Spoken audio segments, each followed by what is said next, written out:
Yeah, it's Christmas soon, and with Christmas sometimes you might be on the market for a new dive computer. Today I'm gonna talk about the difference between the Perdix Mark II and the Garmin X50, telling you a little bit about what I like into both, what I disliked, and which one I would recommend. So let's go for a deep dive into both of those computers. First, a disclaimer. None of those computers has been sent to me by the brands for review. None of the brands have any say to what I'm gonna say. There is no money change hand, and this is only my own opinion. Shearwater has been the leader in diving computer for as far as I can remember. From the Perdix, the Predator, the Petrel, they equip most of rebreathers and technical diver in the world. Their solution has been known to be bulletproof. They have a stellar customer service, and they have a very great reputation for every kind of diving. But they have been challenged lately by Garmin.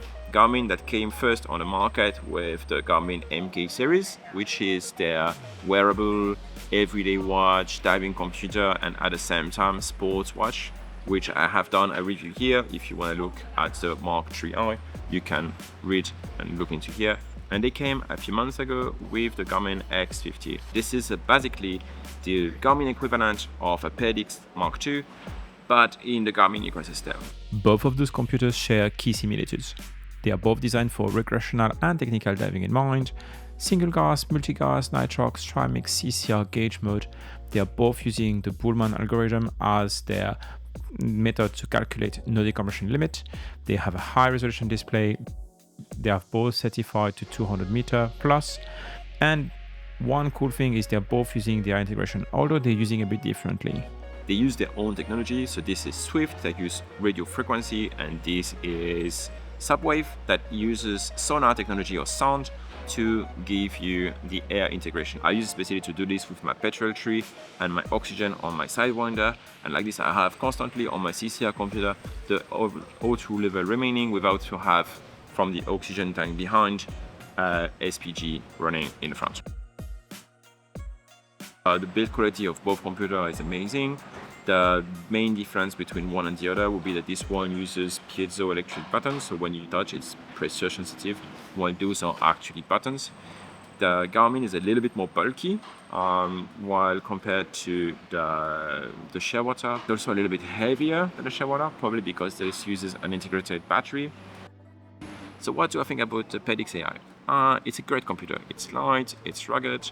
I didn't have any problem with it yet, even though my history with Shearwater at the moment is not great. They have always helped me, and they have been behind me, and their customer service is absolutely stellar. So yeah, sometimes issue happened, especially with no product, but they have been backing their product, and that's been great.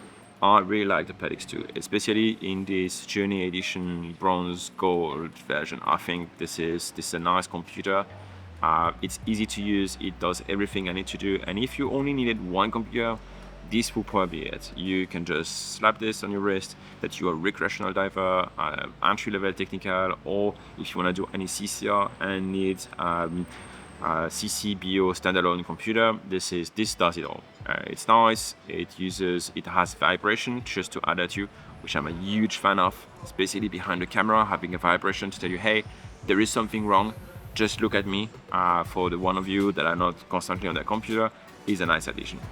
What did I not like about it? Not really anything. I think it's very serviceable. There is the features all for diving out there. It's simple, it does the job, and that's it. I just like there is nothing else to say about this. And this is where I think the X50 actually does a little bit more than the Shearwater so far. Integrated battery is nice if you just want to have a one unit and you just want to plug it in and it works.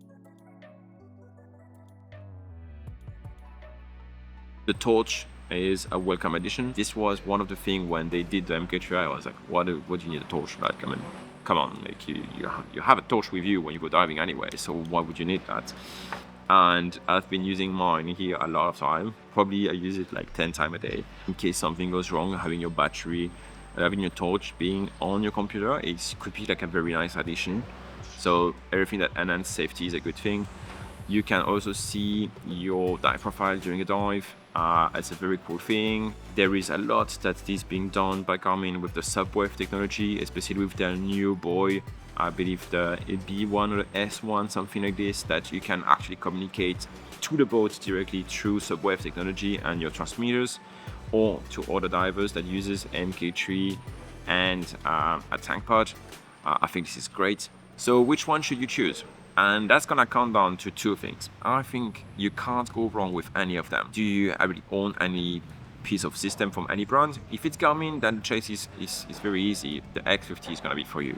If it's Shearwater, probably the Perdix is gonna be for you. But if you don't own any piece of kit from any of the brand, this is how I will choose.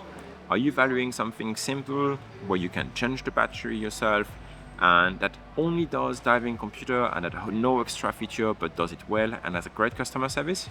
Then the Perdix AI and or Perdix 2 is for you. If on the other hand you want more feature, you are interested into having GPS and communication to the boat, and you want to have more customization and also extra LED and etc., then I would definitely go with the X50. I think both choices are very great and you're gonna be happy either way.